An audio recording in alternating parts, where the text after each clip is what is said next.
Hallelujah, hallelujah.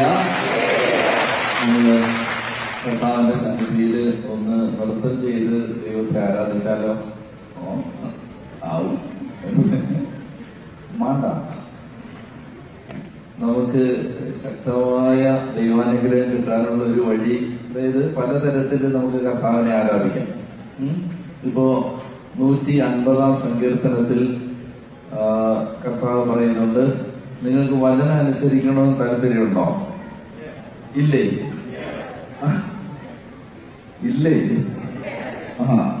വചനം അനുസരിക്കണമെന്ന് താല്പര്യമുണ്ട്. അല്ലെ, ഞാനൊരു വചനം അനുസരിക്കാൻ അവസരം തരട്ടെ.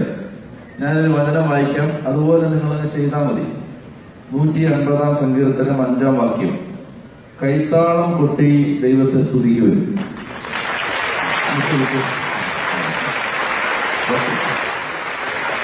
ഇനി ഒരു വചനം കൂടെ അനുസരിക്കണം.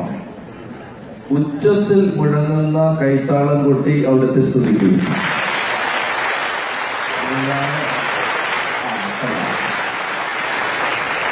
ഇനി എന്നാന്ന് വെച്ചാല് നൃത്തമാടി ദൈവം അനുസരിക്കണ്ടേ? അപ്പോ ദൈവം തന്ന എല്ലാ നന്മകൾക്കും അനുഗ്രഹങ്ങൾക്കും നന്ദി പറഞ്ഞുകൊണ്ട് നമുക്ക് നൃത്തമാടി ദൈവത്തെ ആരാധിക്കാം. അങ്ങനെ അത് ദാവീദ് ദൈവത്തിന് പ്രിയപ്പെട്ടവനായി മാറിയതിന്റെ ഒരു കാരണം അതാണ്. ഒരു കാരണം ഞാൻ പറഞ്ഞു, ദാവീദിന് ഹൃദയമുള്ള ആളായിരുന്നു, അതുകൊണ്ട് ദൈവത്തിന് ഇഷ്ടമാണ്. ഇപ്പൊ ഇത്തിരി കുറവൊക്കെ ഉണ്ടെങ്കിലും ഹൃദയമുള്ള ആളാണെങ്കിൽ കർത്താവ് അതൊക്കെ ഒന്ന് കണ്ണടയ്ക്കും.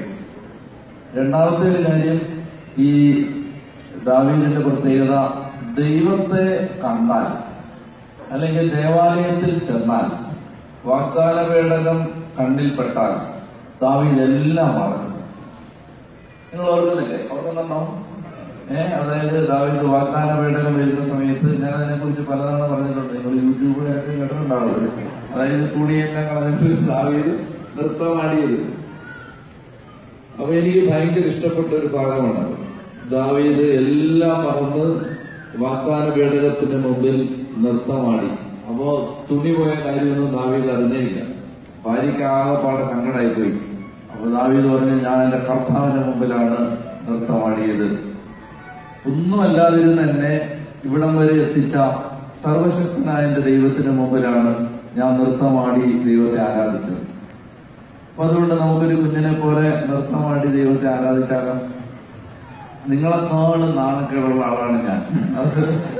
അത് നിങ്ങൾ മനസ്സിലായിക്കോളൂ. അതായത് എനിക്ക് ഭയങ്കര ദുരഭിമാനവും നാണക്കേടുമുള്ള ആളാണ് ഞാൻ.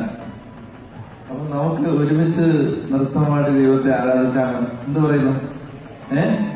എന്നൊന്ന് കൈയടിച്ച് ശക്തിയോടെ കാലത്തിലേക്ക്